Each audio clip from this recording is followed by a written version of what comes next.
Hello, welcome to the Shed Chat Lab. Probably been about 2 years since I made the video on this Harvard H407, and I thought it was about time I tried to get this thing working. So I hope you stick with me, because I've got a funny feeling this is going to be quite a long trek to get this working. So just a quick update to where we are. This is the channel 9 on and off switch, which was missing. So for now I just jumped the terminals on the back, which gave me the display back on the front, because that wasn't working because the switch was missing for this channel 9 switch. So as soon as I jumped those switch contacts to simulate channel 9 being off, got the display back on the front. So I'm powering on.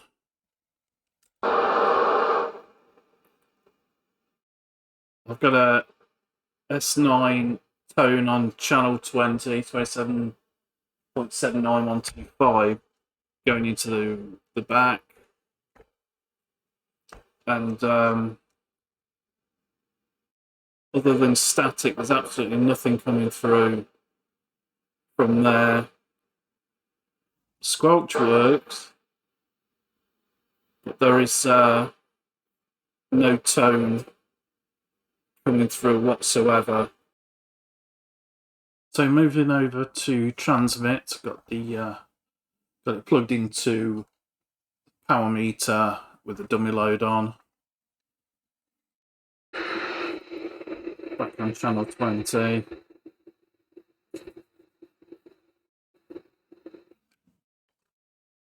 Press the transmit, nothing on the meter, nothing on the power meter.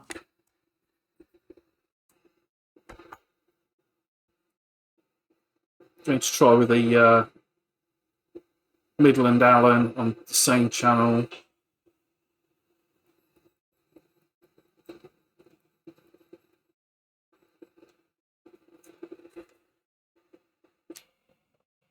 Pressing the transmit button, nothing coming through there. Testing 1, 2, nothing. Testing the other way from the Midland Allen. Testing 1, 2, testing 1, 2. Again, nothing transmitted or received, audio or signal wise. So I have the speaker plugged into the PA speaker. I'm just going to try PA speaker to make sure we've got some audio.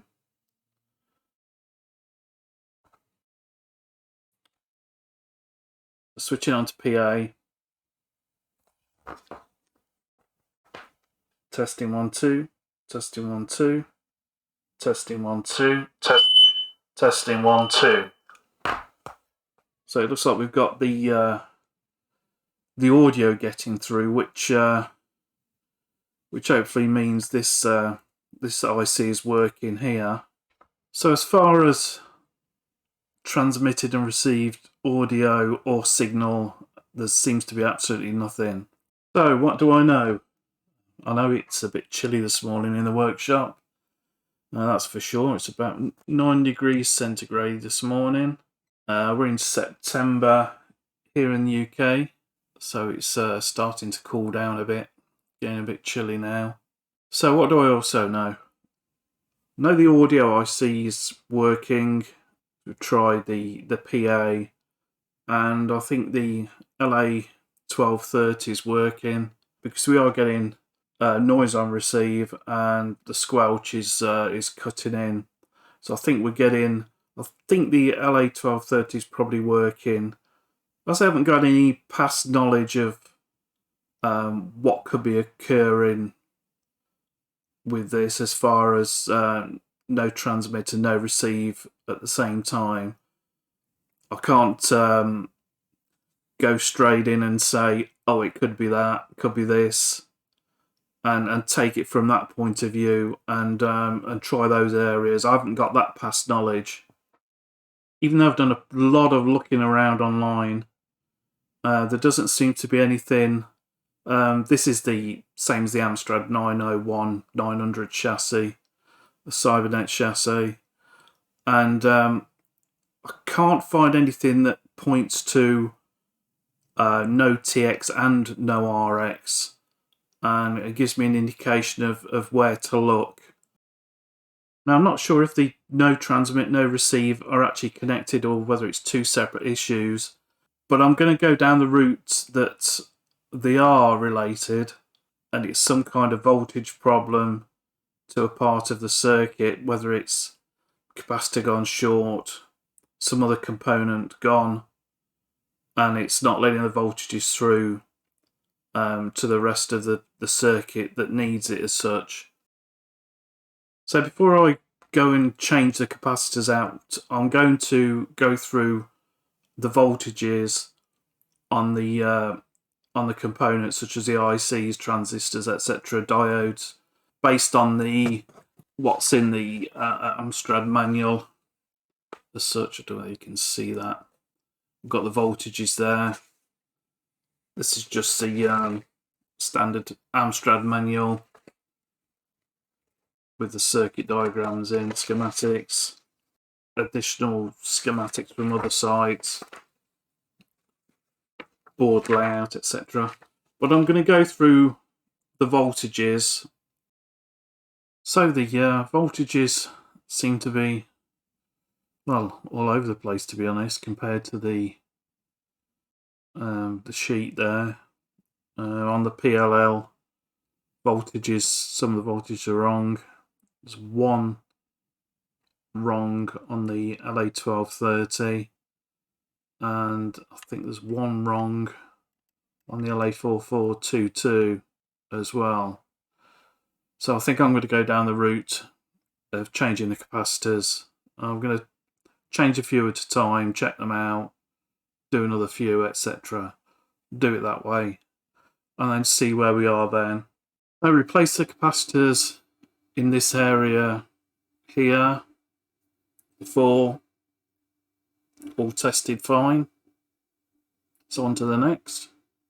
All those capacitors changed, including one underneath.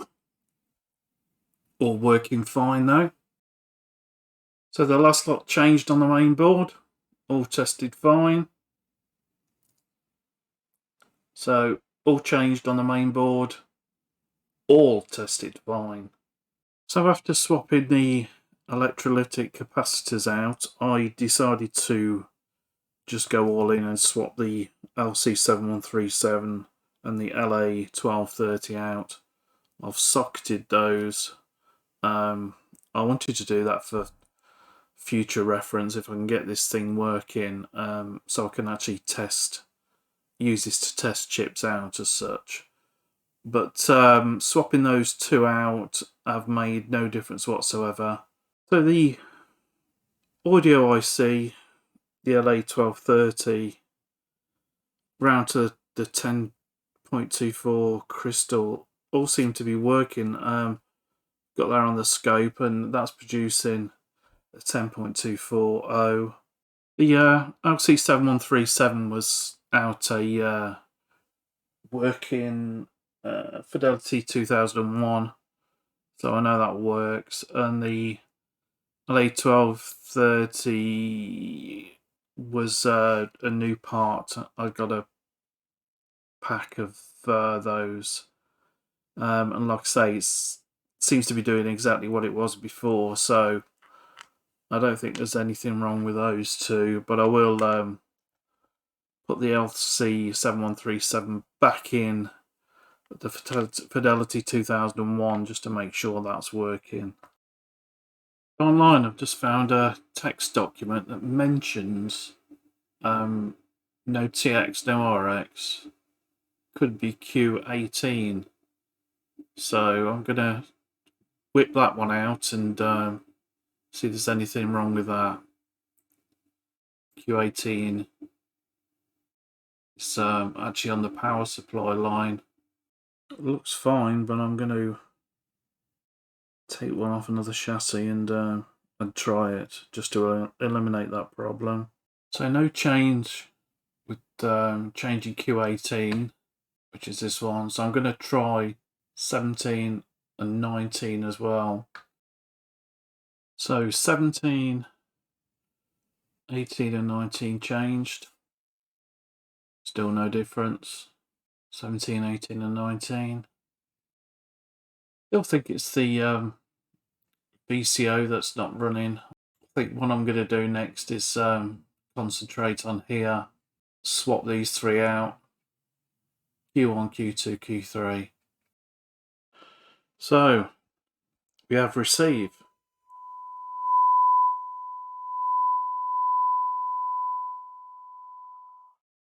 So what was the fault? To be honest, I don't really know, to be honest. When did it start to work? Well, I'd got round to replacing the transistors in the VCO. They all tested fine, but I've swapped those out anyway. Then I think the next thing I changed was this resistor and diode combination here. Just using another transmitter on channel 20 to send a signal to see whether it would receive anything. But probably that was my downfall. I didn't, after changing the various things, come back to see whether I could get the VCO into lock. It wasn't till after changing this resistor and diode that I decided to try the core out again to see whether I could get the voltages. And this time they decided to move. Before I started all this, I think it was just a constant, I'm not sure whether it was 6 volts on the test point of the capacitor there for receive. Adjusting this, the VCO receive on that, it wouldn't move the voltage whatsoever. This time it did. As soon as I got the voltages, the voltage correct there, and went through the receiver alignment, the signal came up from a real quiet sound on, which is on S9, came up from a real quiet signal right up to being quite loud. So yeah, I'm not too sure when things changed, to be honest. I know it wasn't the LA1230 or the 7137 PLL, because I've swapped those backwards and forwards with the original ones and the ones I took from somewhere else, and that made no difference. So they were actually working. I went through the capacitors, like I said, changed all the electrolytics, and they all tested fine, the ones that came out. In fact, they were better than the ones I put in, to be honest. The numbers were almost exact to what were on the capacitors themselves. So I don't think it was that. The transistors that I swapped all tested fine. In fact, some of the ones I've put in, I think the HFE was a bit lower on some of them. So again, I haven't really found the solution to the problem, which is what I wanted to do in the first place, to pinpoint the problem after taking something out, replacing it, and getting a eureka moment, as it was. But yeah, I mean, the receiver's working now. The transmit is also working up to the point of yeah, I think it's going through the stage, but it's not getting through to the final, because the it'll only work if I put the walkie-talkie close to it as such. I mean, these are double stacked on. I put sockets in, but they're also stacked in sockets. They're turn pins, so they're good quality. It just made it easier for me to take those out. They'll go into the sockets permanently. But I've also got a couple of sets set up for testing on other radios as such in the turn pins. I've had this radio on the main antenna, and it's receiving really well, to be honest. Better than the Amstrad 901 I've got set up at the moment. So in that respect, it's working fine. I've just got to next go through the transmit and get that working. One of the cores is broke at the back there. This one's solid. So I'm going to try and swap those out and see if we can get the transmit working next. So once again, I forgot to stop and take check as I replace the transistors through here. Yeah, I think the cans were pretty much screwed down. This one, HFE on this, was higher on the one that I took out than the one I put back in.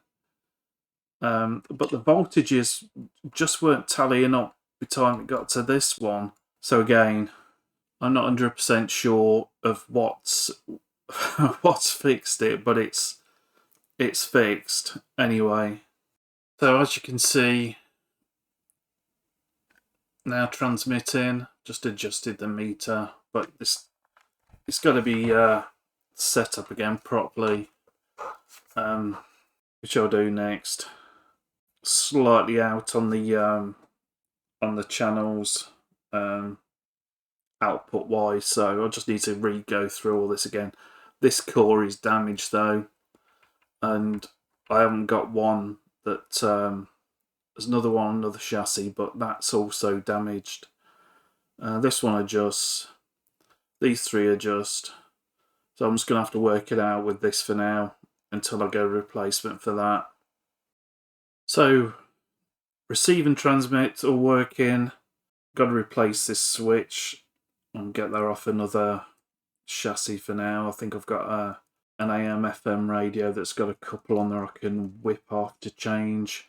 Yeah, tidy the case up, realign the transmitter receiver again, but I think I'll do that in another video.